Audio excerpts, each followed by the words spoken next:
Greetings, everyone. Season's greetings, Christmas greetings, and any and all other types of greetings that float your boat. I want to wish you a very merriest and glorious of holiday seasons, times, memories. I hope you're creating memories that you want to remember. And I also hope you are projecting future events that will not only be worth recalling, but also be worth bringing into the now. Future events so wonderful that we make them happen. And we joyfully step day by day to see them into fruition as they pass not only through our minds, but they become parts of our words, our actions, and yes, our deeds, because those are our experiences.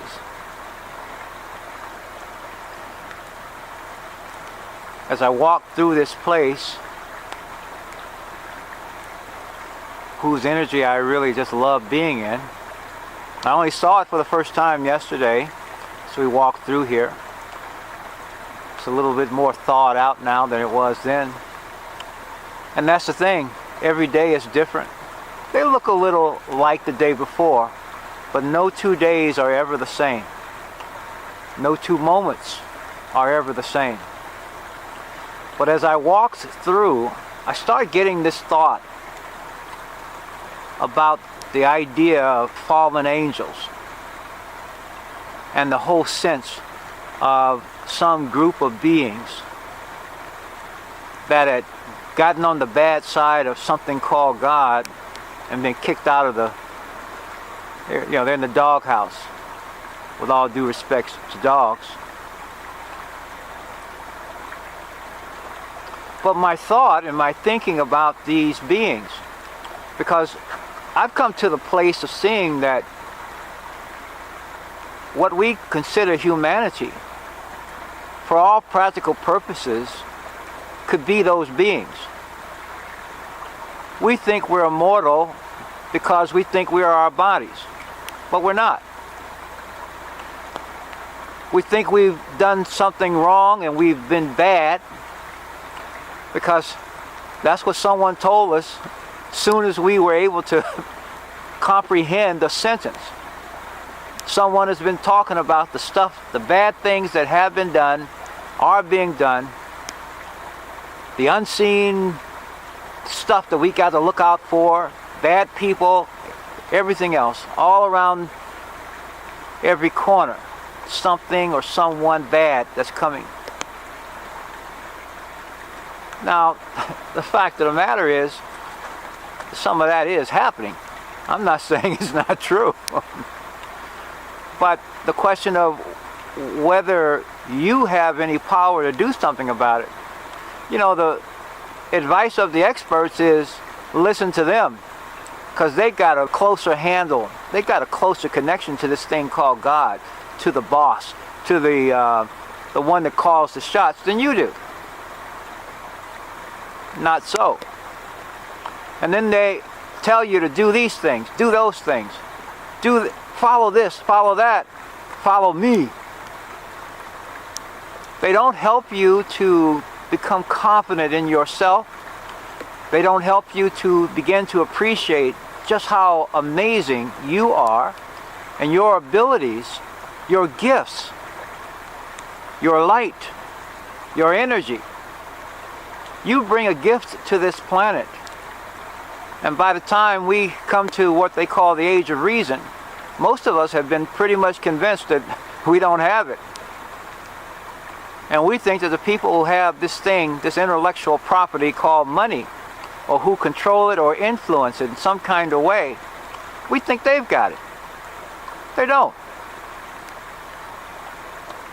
You know, we look at all the awards and credentials and other things that people have garnered and presume that they've done something significant in a beneficial way, to the point that is of far greater significance than anything we could do. And so we listen to them. We set our own common sense aside, not realizing that these people are oftentimes simply acting and functioning as puppets, because they've become really part of the club of a certain type of ideology. I would even say a certain idiocy. But no, we are not fallen angels. If anything, we are denser angels. We've been densified, and then we've passed these practices down to make ourselves more dense. And when I say dense, I'm not talking in the terms of dumb, although a lot of our actions are. A lot of our actions are not intelligent. They're ill-advised. They're unnecessary. It's that we have less an ability to appreciate and to become consciously aware of and able to use the gifts that are within us. We talk about the five senses, for example, sight, hearing, touch, speech, 5 gifts, and something else. I always know I'm going to think of 4 out of the 5. See, feel, hear, see no evil, hear no evil, speak no evil, touch, and something that you're probably saying, I can't think of what it is, but you know what it is. 5 senses. Truth is, we have more than that. For every sense that we have a counterpart that is even greater, that has greater bandwidth. I talked about those thoughts that we all connect to. We have a sphere of thoughts that we connect to that show up as a function of our words. And then they influence our actions. And if we are in full alignment with those, if our joy is within that thought, our power expands and our ability to manifest that increases significantly.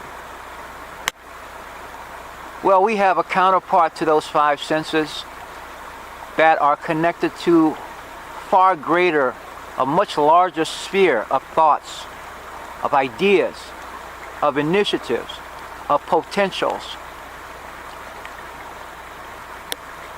And when we have taken on so many and passed on so many practices that densify us, that make our bodies more dense, if you will, less able to handle and conduct the energy, the electrical energy that is the essence of what life is,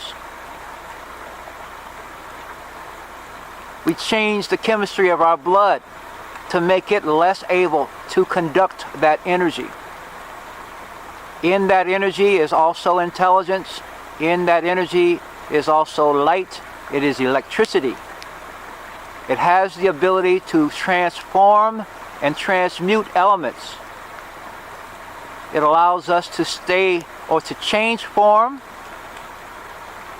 in any way, going up in time that we age, but it would also allow us to reverse that and start looking younger again. It's a function of consciousness. It's a function of will. It's a function of willingness, because you can't force it to happen. But you can allow it to. You can permit it to. Instead of trying to make things change, we can simply allow things to change in response to where we direct our joy. And if we go through life and never direct our joy, never even connect with it, because we have no visions, we have listened to so many people tell us what we are not, and convince us of who has done what, and we should be on the guard for. We should put walls up, as opposed to turning our lights on building and creating and nurturing our relationships, healing and balancing. That is something no one can do for you but you, in the same way that no one can do it for me but me. And when we do it for ourselves, we touch the entire cosmos. We change the entire cosmos because it registers everywhere and every when. So enjoy this moment. Enjoy this now. And look forward to more auspicious moments. Joyful, prosperous, loving, healing, powerful, all issuing forth from within you that you share with others every way you can in every moment. Until next time, peace, love and joy. Be well.